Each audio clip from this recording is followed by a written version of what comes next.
Very good day to everybody present here, and this is object-oriented programming. We discuss about operator overloading, but in operator overloading, we discuss about some pitfalls of operator overloading, and then we discuss about some conversion keywords about like Boolean or maybe some operations that we will be discussing. Then we discuss about implicit and then explicit conversion and about mutable in C++. So this is especially for you, my dear students and young researchers, and you can reach me at dr.christoananth@gmail.com.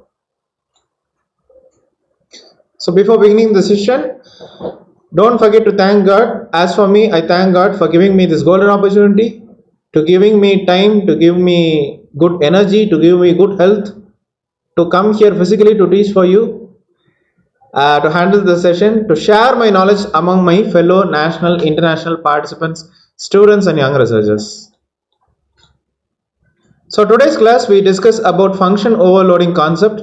We discuss about its advantages and disadvantages, and then we discuss with an example about a C++ code in function overloading.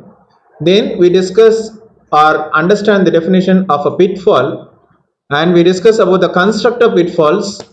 We discuss about an example about various conversion keywords, implicit conversion and explicit conversion, and we discuss the conversion using cast operator and what is the need, what is the necessity of mutable, and of course we will have a C++ code to mutables. Of course, I have given the open-ended project work. Please go through them, please complete them at your best available time, and at regular intervals I will be giving you some short videos to discuss the knowledge in our topics. So this is function overloading. I have already discussed function overloading concept and operator overloading concept in the earlier classes, if you can remember.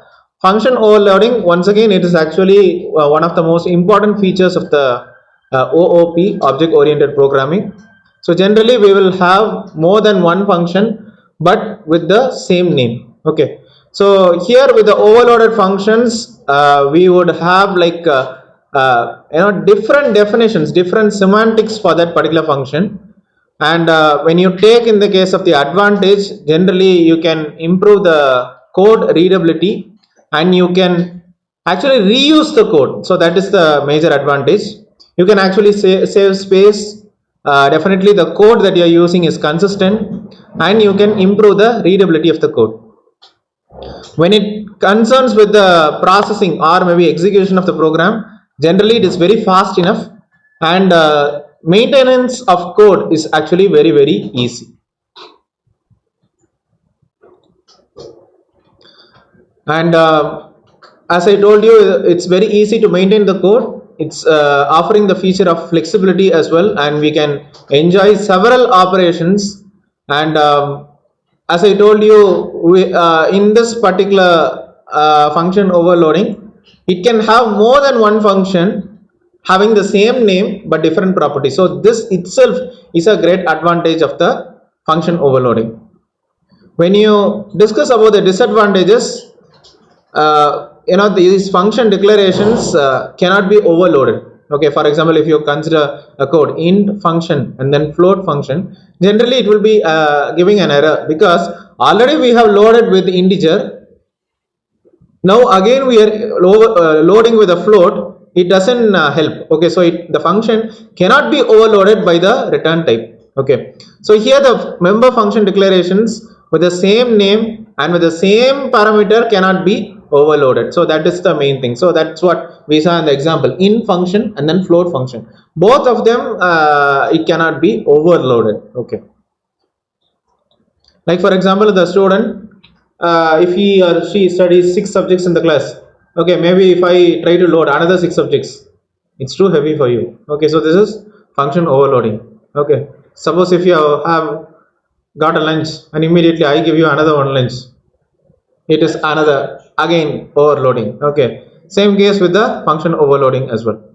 So this is an example of C++ code, how you try to import the input output stream files. So hash include IO stream using namespace std function, and there are different ways to different ways to print. Okay, so first we go with one printing method, void print int I, integer I, and then you print and display a statement, nothing but here is integer. Okay, and then there is method 2 void print double f. Okay, so method 2, once again you are printing and displaying the statement. So first you printed here is integer, second you are printing here is float. Okay, and then you print it out. Okay, then third method character constant c. Okay, so now you are going to print another thing, here is character. Okay, so first we printed integer, okay, second we printed float, third we printed character. Okay, right? So next, after discussing or maybe printing all the methods, then we can go with the main driver method. Okay, so it is int main function, you are going to call the method. Okay, print of 10, and then calling method, you are going to print the statements, and then you are going to print 10. Okay, and then return 0. Okay, so this is how you try to go with the function overloading concept. So if you can go with the first one, actually we discussed about a number called 10. So here is first one, you remember you have printed integer. Okay, so integer 10. Second thing, we printed float. So here is float 10.1. Whenever you discuss about float, it is a decimal value, so 10.1. Okay, then the third one, here is character. Okay, so the character is nothing but ten. Okay, so the three ways we discuss. Okay, so the first one, if you can remember, method 1 is actually integer, second method is actually float, third method is character, and fourth is the driver method. So three of the methods you are going to print. Okay, here is integer 10, here is float 10.1, third one is here is character 10. Okay, so this is how you are going to pass the arguments whenever the function call is being executed. So we have different data types, one is integer, one is character, one is float. Okay, so we have a common print function which is nothing but boolean print function, which can be called for each of the three data types, for each of the integer, float, and then character. Okay, so this is all about a pitfall. We already discussed about operator overloading in C++, but what is actually a pitfall? So in the C++, we will have some compiler function which is going to compile the code, and then we will have some links, and then we will have some execution or maybe runs. So this is something different from what is actually performed. And for example, if we have consider an example, if minus 0.5 less than or equal to x less than or equal to 0.5, so it varies between negative value to the positive value, then it returns 0. Let us consider this case. Okay, so whenever you have this function like minus 0.5 to plus 0.5, it doesn't test the mathematical condition. Okay, so maybe you can consider maybe minus 1.5 to plus 1.5. okay, for this case. So instead, it first computes minus 0.5 less than or equal to x. Okay, so it when it is minus 0.5 less than or equal to x, that x value can be 0 or can be 1, because minus 0.5 is actually minus 1 by 2. So that's very small. Maybe in between it will have like minus 0.25, and after that it will become 0 or it will be 1. Okay, so this one, you are going to compare this minus 0.5 which is less than or equal to 0 or maybe less than or equal to 1, and then that will be compared with the positive value plus 0.5. okay, so even though the C++ has a boolean type, generally it's convertible to the integer value. So that is the reason, if you can see, boolean to integer, you can actually convert it. Okay, it's actually allowed in C++ to be considered as a conversion. But if you take in the case of, like for example, C++, no problem, from boolean to integer, no problem. But if you take in the case of Java, it will consider it as a maybe like a mathematical error. Okay, so these are the constructor pitfalls. Like example, int main function, string a hello, okay, and then string b, string c equal to string of world, and then return 0. So actually the pitfall, for example, here if you can say string a of hello, string B is alone. Okay, string C equal to string world. Okay, actually you consider this statement string B. Okay, we are not actually constructing this object B. Okay, instead generally for string A and string C you are passing some arguments, but string B no arguments, no return type. Okay, so this one it's actually considered as a local one but not as a global one. Okay, so that is the reason it will be considered as a pitfall in the operator loading. Okay, so this declaring a function is worthless since it lies above the true scope. So that is the thing. So when whatever we pass it into the integers, it should be passed along with the arguments. So if it is passing along with the arguments, no problem. If it doesn't have any argument, then it will be considered as a pitfall in the operator.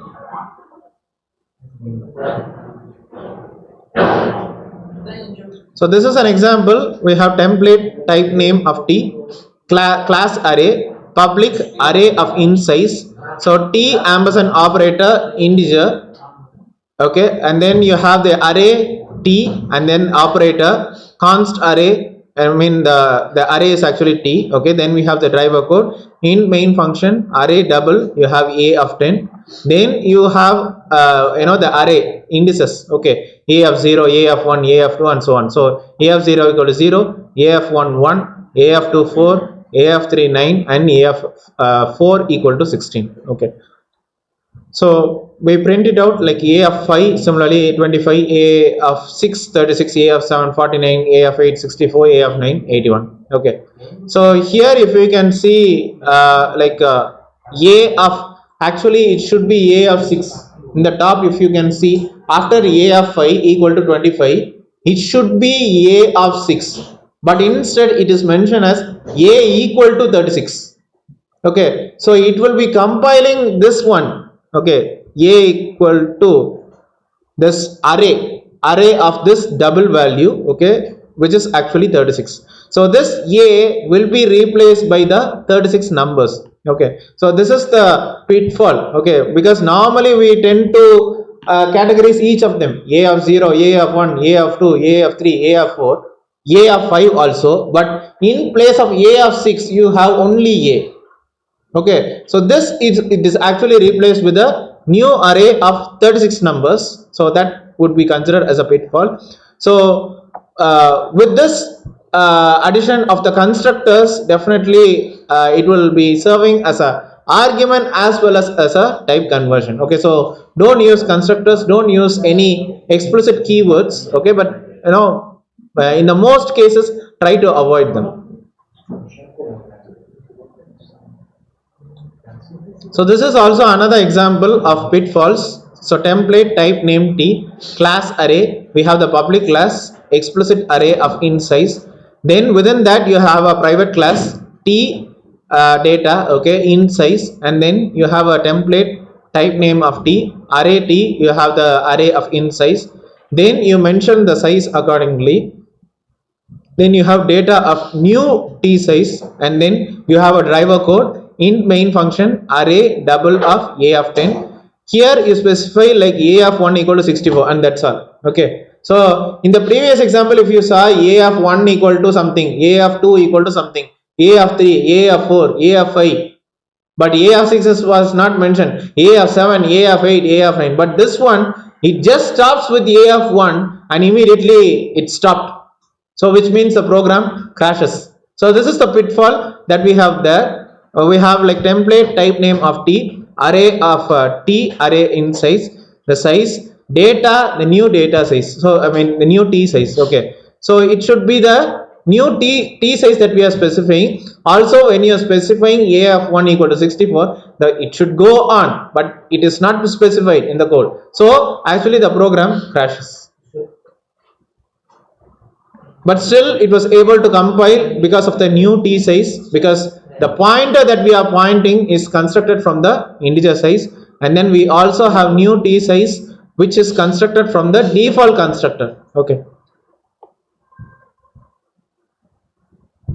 Okay, so that's what I told you, something which is done, which is okay with C++, but the Java, it's not it is actually considered as a error. Okay.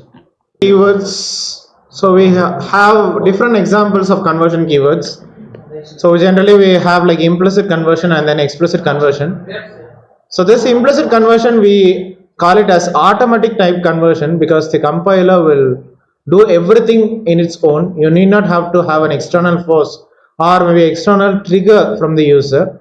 So here we will have like boolean to character, from character to short integer, from short integer to integer, from integer to unsigned integer, from unsigned integer to long, long to unsigned, unsigned to long, long to float, double, long double. You can do any much stuff with C++. So generally there might be a disadvantage of implicit conversion that you tend to lose some information, and even overflow can also occur. Okay, there is underflow as well as overflow. Maybe some information might be lost, or maybe it is overloaded with information. For example, when long is implicitly converted into float, then there is overflow or maybe overloading of operations that might also occur with the implicit type conversion. So this is an example of implicit conversion. We have a C++ program, hash include IO stream using namespace STD function. In main function, you have an integer x is equal to 10, that's an integer x, and then a character you are defining, character y equal to a. Now this one y you are going to convert it into a ASCII code. Okay, so generally the ASCII value of a is actually 97. Okay, so now you are going to compute x is equal to x plus y. Okay, x is equal to x plus y. Okay, so this it's implicitly converted into float. As I told you with the different examples, you can convert implicitly. So float z is equal to x plus 1.0, and you are going to print x, y and z. Okay, now actually from the previous case we had x is equal to 10 and character y equal to a. Now this value is actually 97. Okay, so since we explicitly allotted like x is equal to this value, okay, so which is actually 10, so 10 plus 97 you get 107. Okay, and then y is equal to a. Okay, we actually specify this y value to be equal to a. Okay, so same thing, y equal to a happens. Okay, but after the last statement you have float z is equal to x plus 1.0. so already x value is 107 plus 1, it will become 108. So that is the reason z is equal to 108. Okay. And this is the explicit type conversion. It is actually user defined. So this explicit conversion you can also call it as a typecasting. Okay, so maybe you can convert it with the help of the assignment, where you can consider this forcefully casting its particular type into the operation. Okay, so you have a syntax type expression where type is actually the data type that you are pointing to, where the output would be that particular data type that you are specifying. Okay, so this is a C++ program to demonstrate the explicit type casting. You have a hash include IO stream using namespace STD function in main function. Here you specify a double type. Okay, so double x is equal to 1.2. So that the decimal value is specifying it as double type, and then you have a explicit conversion from the double to the integer. Okay, so int x sum is equal to int x plus 1. Okay, then you print the sum. Okay, and then you return 0. So here you have the output sum is equal to, you are going to have this one int x. Okay, integer x, you already have a double which is 1.2. so this, when it is converted to integer, it becomes 1. So 1 plus 1, the output is actually an integer which is 2. So output is actually sum is equal to 2. Then you have conversion using cast operator. So cast is actually a unary operator. Okay, cast is actually a unary operator. We have 4 types of cast: static, dynamic, constant, and then reinterpretation. Okay, static, dynamic, constant, as well as reinterpretation. So this is an example: hash include IO stream using namespace STD function in main function. Here you have float f is equal to 3.5. So using the cast operator, you have int b equal to Static cast. Static means it is considered as an integer. Okay. So whatever the float value you are passing 3.5, it will be converted into an integer. Okay. And then you print C out. Okay. B. Okay. So the output is actually 3.5, which is rounded to static integer value, which is actually 3. What if the float is 3.6? Same 3. Same, right? But I heard something that before 3.5 it shows 3, and after that it shows 4. No, right? No. It is rounded. It is not rounded off. It considers only the integer value.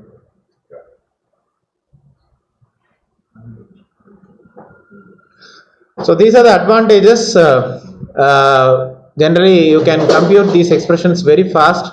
Also, with different data types, you can process these instructions, and you can also consider the C++ to be a mutable keyword. Okay, mutable keyword means the keyword has not much effect into the code. Okay, so maybe like auto or maybe register, it has its own meaning. Okay, auto, register, static, extern are actually class specifiers in C. And then we also have a storage class specifier also, which is type definition. Okay, and then we'll have like several storage class specifiers here. So here we are going to talk about mutables. So mutables is nothing but one or more data members of the same same data type or maybe different data type, but still the task can be performed by using the mutable keyword. Okay, so maybe let us consider an example. You go to a hotel, and maybe if you give an order to the waiter to bring some food dish, after giving the order, then you suddenly change the order of the food. Okay, now let us take in the case the hotel provides facility to change the order food. Sometimes they say no, we cannot change the order, you have already ordered. Sometimes they say okay, change the order food. Now again you take the order of the new food within 10 minutes after giving the first order. After 10 minutes order can't be cancelled. Okay, this thing happens. Maybe you order something and maybe after some time, okay, no. Sometimes the hotel says no, after 10 minutes you cannot change that order. Okay, for example, if you have made a new order, after 10 minutes still you cannot change it. Okay, right, that normally happens. Okay, an old order can't be replaced by the new order also. You cannot say after 10 minutes, no, I want only that old one. You cannot say that also. So this is the code to mutables, how you can do such stuff. Hash include bits / std c++.h, and then hash include string.h. So using namespace std function, you have a customer class customer. We have class variable string name, mutable string placed order, and then you have int table number, mutable int bill. So initially the bill is actually 0. Okay, mutable int bill. Okay, and then you have the member methods. So we define a public class where we will have constructor. So customer string s, that customer you are specifying by a name, string m, integer a, and then int p. So this one name you are having a string, placed order is equal to m, table number is equal to a, and initial bill is equal to p. Okay, now you tend to change the placeholder. So void change placeholder of string p constant, you have the placeholder equal to p. Now you change the bill, accordingly the bill will change. So void change bill int s constant, the bill equal to s. Again for printing you have void display constant c out, the name of the customer name is actually that particular name, and then the food ordered by the customer is actually the placed order, and then you print the table number is actually the table number, and then the payable amount is actually the bill. Okay, then you have a driver code in main function constant customer c1, maybe you will have some name. Okay, and then you have the placed order ice cream. Okay, and the bill will have this one 3,100. Then you display c1 dot display. Then you have c1 dot change placed order. Okay, let us take in the case from ice cream it is changed to gulab jamuns. Then the order from ice cream to gulab jamuns. Okay, then you change the bill. Okay, so c1 dot change bill of 150. Then you go with the c1 dot display. Okay, return 0. So maybe the customer name you can display, food ordered by the customer, the ice cream, table number is 3. Initially it was actually 100. Okay, but Now this particular customer has changed the order. Okay, so food ordered by the customer, customer name is same. Food ordered by the customer, now from ice cream it has changed to gulab jamun. Table number is the same, but the total payable amount is not 100, but it is now 150. Yeah, so this is we discussed with the help of the example about the placed order as well as bill data. So generally from the constant function, it is declared as a mutable. So this mutable, that keyword, is actually the particular data member of the constant object to be identified, and we have to, whenever we declare this function as constant, it has to be passed to the function which becomes constant.